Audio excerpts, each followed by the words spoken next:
नमस्कार सभी को, आप सभी का स्वागत है अवर्स एजुकेशन यूट्यूब चैनल पे। जैसे कि आपको पता है कि अभी हम एचएसएससी के द्वारा जो एग्ज़ाम कंडक्ट करवाए जा रहे हैं उनका हम डिटेल से एनालिसिस करें, यानी हर सब्जेक्ट वाइज जो है पूरी क्लासेज आपको प्रोवाइड हो रही है। अभी तक जो है कंप्यूटर की क्लास हम कर चुके हैं कि आपके जो चारों शिफ्ट में आपके कंप्यूटर के कौन कौन से क्वेश्चन पूछे गए थे। अब जो है हिंदी का एनालिसिस करेंगे और आपके सामने है चारों शिफ्ट में। और जैसे कि आपको पता है हिंदी के टोटल 4 क्वेश्चन आ रहे हैं हर एक पेपर में, और टोटल 4 पेपर है तो यानी कुल मिला के 16 क्वेश्चन जो है वो हम यहाँ पे सोल्व करेंगे, और 16 के साथ और जो इंपॉर्टेंट क्वेश्चन बनेंगे वो भी देखेंगे। पहला क्वेश्चन देखिए, निम्न में से कौन सा उपसर्ग का उदाहरण नहीं है? तो उपसर्ग का उदाहरण कौन सा नहीं है? देखिए, अभिमान, निपात, प्रबल, पालनहार। सबसे पहले तो ये पता होना चाहिए उपसर्ग कौन से होते हैं जो शब्द के पहले लगते हैं, यानी जो शब्द के पहले लग के उसका अर्थ चेंज कर देते हैं वो हमारे उपसर्ग होते हैं। तो यहाँ पे अभिमान में देखिए, अभिमान, निपात, प्रबल, इन तीनों में क्या है, ये उपसर्ग है। लेकिन पालनहार जो है इसमें क्या है, प्रत्यय रहेगा। ऑप्शन नंबर डी इसका राइट आंसर रहेगा। इसके बाद यहाँ पे देखिए ऑप्शन क्वेश्चन नंबर 88 है, बद जो है डैश का उपसर्ग है। तो बद आपका किसका रहेगा? तो ये यहाँ पे उर्दू का उपसर्ग रहेगा। किसका? उर्दू का, क्योंकि जैसे आप इसको यूज़ करके देख सकते हैं, उपसर्ग मैंने आपको बताया शब्द के पहले लगते हैं, जैसे बदसूरत और इस टाइप के जो आपके वर्ड होते हैं वो किस में, उर्दू के शब्द जैसे होते हैं। तो आपका बद जो है किसका? उर्दू का, या इसको फारसी भी बोल सकते हैं, इसका ये आपका उपसर्ग रहेगा। आपका ऑप्शन बी इसका राइट आंसर है। 89, द्वित्व व्यंजन का उदाहरण है। तो द्वित्व व्यंजन कौन से होते हैं? जिनमें क्या है, एक वर्ड 2 बार आ जाए, यानी एक व्यंजन जो है वो 2 बार आ जाए। जैसे आप देख सकते हैं यहाँ पे सम्मान जो है इसका राइट आंसर रहेगा, क्योंकि यहाँ पे मैं जो है उसका पुनरावृत्ति हुई है और 2 बार यूज हुआ है। जैसे आपका कच्चा है, पक्का है, इस तरह के आपके जो वर्ड होते हैं वो सारे द्वित्व व्यंजन के उदाहरण होते हैं। तो यहाँ पे आपका ऑप्शन नंबर डी जो है वो राइट आंसर है। नेक्स्ट देखिए, आपका क्वेश्चन पूछा गया है साहित्य से। तो आपका शिवा बावनी जो है, शिवा बावनी जो है इसके रचनाकार कौन है? तो शिवा बावनी के रचनाकार कौन रहेंगे? तो इसका राइट आंसर क्या रहेगा? भूषण। ऑप्शन नंबर सी यहाँ पे राइट आंसर है। तो देखिए, भूषण जो कवि है उनके बारे में यहाँ पे दिया हुआ है कि इनकी रचनाएं कौन सी है, कि विद्वानों ने इनके 6 ग्रंथ माने हैं, जिनमें शिवराज भूषण, शिव बावनी, 76 साल दशक, भूषण उल्लास, भूषण हजारा, दुष्नोलासा। तो ये सारे किसके बताए गए हैं? ये भूषण के जो है रचनाएं बताई गई है विद्वानों के अनुसार। तो आप याद रख सकते हैं। अभी शिवा बावनी जो है वो पूछा गया है, नेक्स्ट में क्या पता शिवराज भूषण पूछ लिया जाए। देखिए, इनमें शिवराज भूषण जो है 76 साल दशक और शिवा बावनी ही उपलब्ध है। नेक्स्ट देखिए, शिवराज भूषण में अलंकार, 76 साल दशक में 76 साल बुंदेला की पराक्रम, और शिवा बावनी में किसके बारे में बताया गया? छत्रपति शिवाजी महाराज के गुणों का वर्णन किया गया है। तो यहाँ से देखिए शिवा बावनी का जब क्वेश्चन आ गया है तो आप ये देखिए शिवा बावनी में किसके बारे में बताया गया है? तो छत्रपति शिवाजी महाराज के गुणों का वर्णन किया गया है शिवा बावनी में, जो किसके द्वारा रचित है? भूषण के द्वारा रचित है। इसके बाद जो दूसरा पेपर जो यहाँ पे रहेगा, और आप इसमें देख सकते हैं जो क्वेश्चन पूछा गया, बालक से पुस्तक पढ़ी जाती है। तो बालक से पुस्तक पढ़ी जाती है, ये किसका उदाहरण रहेगा? तो ये कर्म वाच्य का उदाहरण रहेगा। अब हम देखते हैं वाच्य कौन कौन से होते हैं। देखिए, वाच्य का अर्थ क्या होता है? तो वाच्य का अर्थ होता है बोलने का विषय, और क्रिया के जिस रूप से यह ज्ञात होता है कि वाक्य में क्रिया द्वारा किए गए व्यापार का विषय जो है कर्ता है, कर्म है या भाव है, तो उसे जो है वाच्य बोला जाता है। और इसी के बाद जो आप देख सकते हैं वाच्य के भेद कितने हैं। तो एग्जाम में ये भी पूछा जा सकता है कि वाच्य के कुल कितने भेद है? तो 3 है। कौन कौन से? कृत्यवाच्य, कर्मवाच्य और भाववाच्य। अब देखते हैं ये कौन कौन से हैं। कृतवाच्य कौन से हैं? तो देखिए, जिस वाक्य में कर्ता की प्रधानता हो और क्रिया लिंग वचन पुरुष कर्ता के अनुसार हो तो उसे कृतवाच्य कहते हैं। जैसे मैं व्यायाम करता हूँ, लड़की दौड़ रही है, अंशु फूल तोड़ रही है, ये किसके उदाहरण है? तो ये कृतवाच्य के जो है उदाहरण रहेंगे। और इसके बाद आपका जो दूसरा रहेगा कर्मवाच्य। देखिए, कृतवाच्य में देखिए आपका उपयुक्त वाक्यों में आए क्रियापद करता है, तोड़ रही है, दौड़ रही है, इसमें क्या है? कर्ता के लिंग वचन के अनुसार प्रयोग किए गए हैं और इन वाक्यों में प्रधानता कर्ता की है। अतः विभक्ति चिन्ह के साथ कारक वाले वाक्य भी जो आपकी कृतवाच्य जो है वो कहलाते हैं। दूसरा आपका देखिए कर्मवाच्य। कर्मवाच्य में क्या दिया गया है कि क्रिया के जिस रूप से यह पता चले कि क्रिया का प्रयोग जो है कर्म के अनुसार हुआ है, यानी उसके लिंग वचन पुरुष कर्म के अनुसार है, तो उसे कर्मवाच्य कहते हैं। जैसे अब देखिए, सौरव से खाना खाया जाता है, भावना से पुस्तक पढ़ी जाती है, तो इसका आपका क्या रहेगा? इसमें कर्मवाच्य रहेगा। अब देखिए तीसरा जो इसका भाग है भाववाच्य। जिस वाक्य में भाव की प्रधानता हो और क्रिया एक वचन पुल्लिंग होता है उसे भाववाच्य कहते हैं। जैसे रोगी से सोया नहीं जाता, राम से चला नहीं जाता, तो ये आपके भाववाच्य के उदाहरण रहेंगे। तो अब आपको जो है इन तीनों में कोई भी डाउट नहीं रखना, तीनों के तीनों आप इनको याद रखना है, क्योंकि एग्जाम में क्या पता नेक्स्ट आपका एग्जाम्पल इन्हीं में से पूछ लिया जाए और आपका जो है वहाँ पे भाववाच्य जो है आंसर आना चाहिए। तो यहाँ पे जो क्वेश्चन दिया गया है कि बालक से पुस्तक पढ़ी जाती है, किसका? आपका कर्मवाच्य का जो है उदाहरण रहेगा। ऑप्शन नंबर ए इसका है। उसके बाद जो आपका यहाँ पे दूसरा क्वेश्चन दिया गया, शायद कल मामा जी आए। तो यहाँ पे देखिए शायद यानी भविष्य के बारे में बताया गया और यहाँ पे शायद भी लगाया गया यानी संभावना है उस चीज़ की। तो यहाँ पे जो राइट आंसर रहेगा संभाव्य भविष्यत काल, ऑप्शन ए जो है इसका राइट आंसर हो जाएगा। कोयल की आवाज़ जो है वो क्या कहलाती है? तो कोयल की आवाज़ आपकी क्या रहेगी? कूकना रहेगी, ऑप्शन नंबर बी इसका राइट आंसर है। पक्षियों की चहचहाना और मक्खियों की भिन भिनाना, तो कोयल की यहाँ पे पूछी है तो कोयल की आपकी कूकना जो है वो आपका बी ऑप्शन इसका राइट आंसर है। नेक्स्ट देखिए, हरिपद कोमल कमल से, तो इसमें कौन सा अलंकार है? तो यहाँ पे देखिए आपको क्या बोला गया है कि हरिपद कोमल कमल से। तो हरिपद यानी कि जो हरि के पद है, विष्णु के पद है, वो किसके जैसे है? कोमल है, किसके जैसे? कमल के जैसे कोमल है। तो यहाँ पे क्या है? उपमा अलंकार आएगा, इसका ऑप्शन नंबर बी जो है राइट आंसर रहेगा उपमा, क्योंकि यहाँ पे उपमा की गई है। देखिए हरि के पद जो आपके हैं कोमल है, किसके जैसे? कमल के जैसे। तो आपका जो है यहाँ पे उपमा अलंकार, option number B right answer है।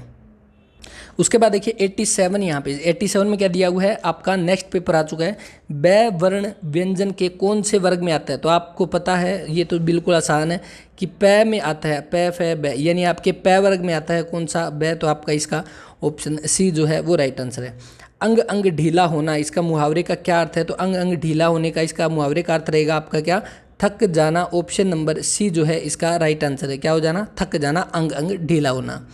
कौन सी वर्तनी जो शुद्ध है? देखिए एचएसएससी के द्वारा कई बार ये क्वेश्चन पूछा गया है, डिट्टो यही कवियत्री वाला। तो आपको ध्यान रखना है कवियत्री, ऑप्शन ए जो है इसका ये राइट आंसर है। बाकी तीनों जो है ये आपके गलत रहेंगे।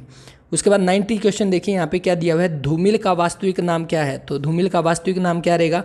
यहाँ पे सुदामा पांडे जो है इसका ऑप्शन सी राइट आंसर रहेगा। इसके अलावा आपको और भी बहुत सारे जो है कवि उनका आपको याद रखना है, मैं आपको दिखाता हूँ।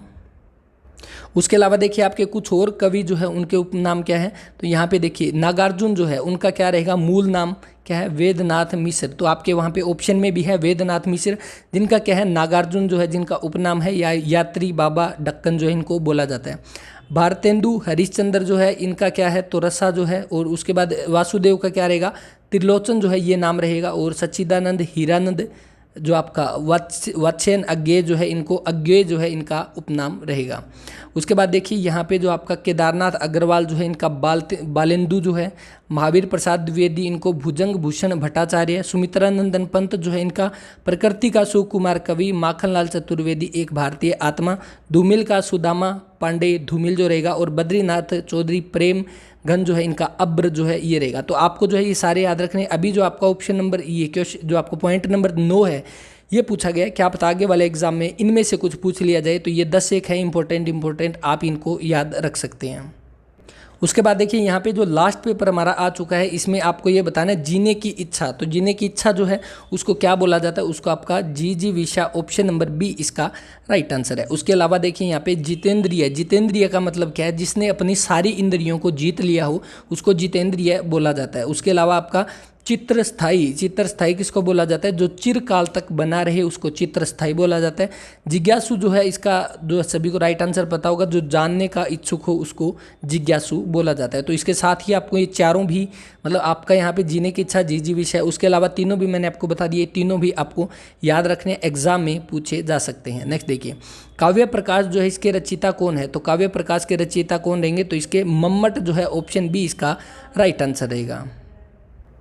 देखिए मम्मट जिनको क्या बोला जाता है? मम्मटाचार्य भी बोला जाता है या आचार्य मम्मट बोला जाता है। ये किसके? संस्कृत काव्य शास्त्र के सर्वश्रेष्ठ विद्वानों में से एक है। और मम्मट अपनी शास्त्र ग्रंथ काव्य प्रकाश जो कि पूछा गया है इसके कारण प्रसिद्ध हुए थे। कश्मीरी पंडितों की परंपरागत प्रसिद्धि के अनुसार वे निषधीय चरित्र के रचयिता कवि श्री हर्ष के जो है मामा थे। किसके? कवि श्री हर्ष के मामा थे। उसके बाद जो है यहाँ पे आप इसको पढ़ सकते हैं, इसको पॉज करके आप इसको पूरी डिटेल ले सकते हैं। तो ये सारी डिटेल इसीलिए लेके आऊँ, क्या पता नेक्स्ट एग्जाम में इसी से जुड़ा हुआ आपसे क्वेश्चन पूछ लिया जाए। उसके बाद देखिए यहाँ पे जो 89 क्वेश्चन जो है, टूटते परिवेश नाटक जो है इसके रचयिता कौन है? तो टूटते परिवेश के कौन रहेंगे? तो विष्णु प्रभाकर जो है ये रहेंगे। ऑप्शन नंबर ए जो है इसका वो राइट आंसर है। टूटते परिवेश किसकी? विष्णु प्रभाकर की रचना है। और इसकी काफ़ी सारी रचनाएं हैं, वो भी एक बार देख लेते हैं। देखिए जो आपके विष्णु प्रभाकर जो है इनके द्वारा कौन से इनके कुछ एक नाटक लिखे हुए हैं वो आपको याद रखने हैं। नाटककार विष्णु प्रभाकर हिंदी साहित्य में नाटककार के रूप में प्रसिद्ध रहे। सन 1951 की ईस्वी में 1951 से जो है नाटक की रचना कर रहे हैं। इनके प्रसिद्ध नाटक देखिए कौन कौन से हैं। तो यहाँ पे डॉक्टर है, बिंदी है, अब और नहीं, सत्ता के आर पार, गांधार की भिक्षुणी, नव प्रभात, केरल के क्रांतिकारी, टूटते परिवेश जो कि अभी पूछी गई है। इसके अलावा युगे युगे क्रांति और श्वेत कमल, ये रहेंगे आपके सारे नाटक जो विष्णु प्रभाकर के द्वारा रचित रहेंगे। तो ये आपको ध्यान रखने, एग्जाम में नेक्स्ट बार इनमें से पूछा जा सकता है। अब देखिए जो विष्णु प्रभाकर के द्वारा कुछ एक कहानियाँ भी संग्रहित की गई है वो कौन सी है, तो रहमान का बेटा, जिंदगी के थपेड़े, संघर्ष के बाद, धरती अब घूम रही है, सफ़र के साथी, खंडित पूजा मेरी, 33 कहानियाँ, पुल टूटने के बाद, जीवन पराग। तो ये आप इनको ध्यान रख सकते हैं, एग्जाम में ये पूछा जा सकता है। बस आप इनको जो है एक बार अपनी नज़र घुमा ले ताकि एग्जाम में अगर सामने भी आ जाए तो हम जो है इसका आसानी से आंसर टिक कर सकें। तो पहले आपका जो नाटक था, उसके बाद ये कहानियाँ हैं विष्णु प्रभाकर की, और अब आप देख सकते हैं इनके द्वारा कुछ एक उपन्यास भी है जो इंपॉर्टेंट है एग्जाम के लिए। तो इनके उपन्यास कौन कौन से हैं, तो यहाँ से देखिए आपका निशिकांत जो है ये किसका है, विष्णु प्रभाकर का उपन्यास रहेगा।